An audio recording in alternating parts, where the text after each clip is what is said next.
fuelu matter. Na reformation, na here we want. Reformation,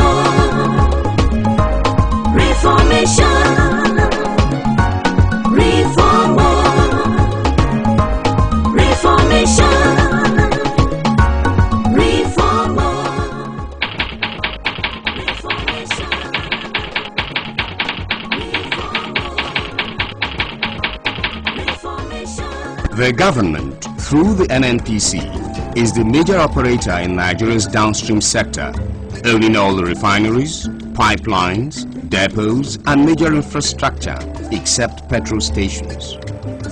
Government's monopoly has led to poor management, poor maintenance of our refineries due to corruption and wastage caused by leakages.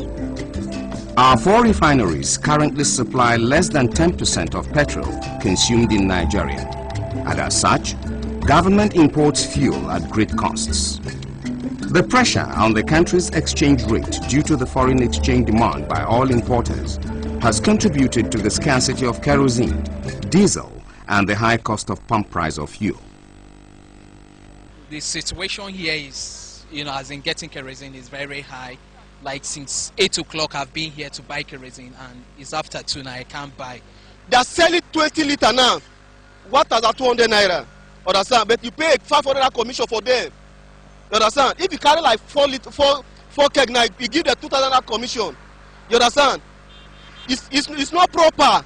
If it's not, let the federal government close it. Is so that let all of us go and buy for a private company. Nigerians should enjoy the benefit of belonging to an oil-producing country, and we can achieve this through the reformation of the downstream sector. Because the wrong players have been the one in the sector. Government have been in business, and government have no business being in business. What I think is required to be done that we have not done over the years is to create the enabling environment that will enable people to bring their resources into the sector. And if people were allowed to do that, or the environment is conducive and people are able to do that, then of course you talk of increased investment in the sector, which will bring more jobs, which will bring wealth for the people, just like what has happened in the telecommunication sector, where people brought in resources to build the telecommunication sector, and we can see the impact today on our economy. So why the system have not worked is because government interference in the sector have been overbearing. But when you remove that overbearing interference by government in the sector, then the sector will explode.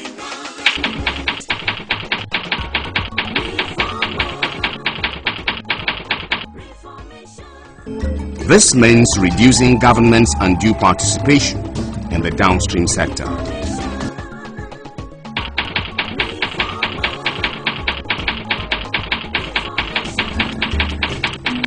Reforms will remove all the inefficiencies that increase the pump price of fuel by opening up the market to many private investors to build refineries, build and maintain pipelines, import fuel, and ultimately the market forces will cause prices to find their natural level.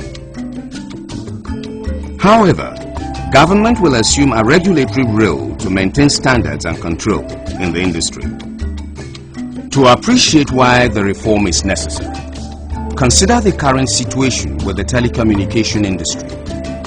Before the reform, only very rich Nigerians could afford phone lines. But today, the common man can reach friends, families and relatives anywhere in the world.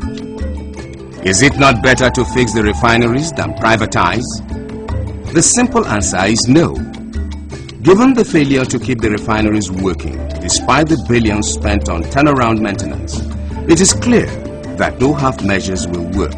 Therefore, without total reformation of the downstream sector, the wrong people will keep gaining and the good people of Nigeria will keep suffering. Government has widely consulted various groups and stakeholders and organized labor to ensure inclusiveness. Based on these consultations, intervention measures to mitigate the impact of any short-term increases are being worked out. In the interim, contract refining options are being considered as an immediate measure for reduction of cost and supply enhancement. The concession of refineries will be subject to high standards of openness and transparency. government has granted amnesty to militants in the Niger Delta, which will ensure pipeline security and improved crude oil production.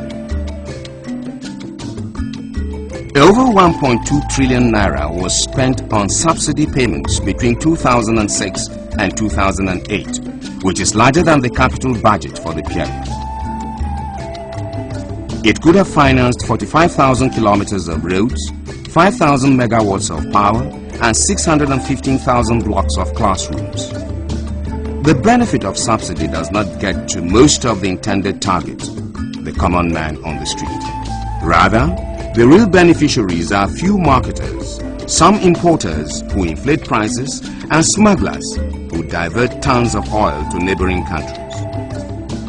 The resources used for huge subsidy payments will be channeled to infrastructures. Competition will set in, and ultimately, supply will increase and prices will fall. It is estimated that about 10,000 jobs will be created initially.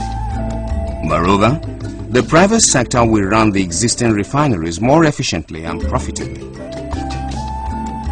This will end once and for all the many problems that are preventing Nigerians from getting kerosene, gas, and other petroleum products regularly at affordable prices in every part of the country. Nigerian people, we don't suffer too much. Every day wahala for fuel matter. Now what we go do to make life better? Na reformation, na here we want. Make we reform, oh.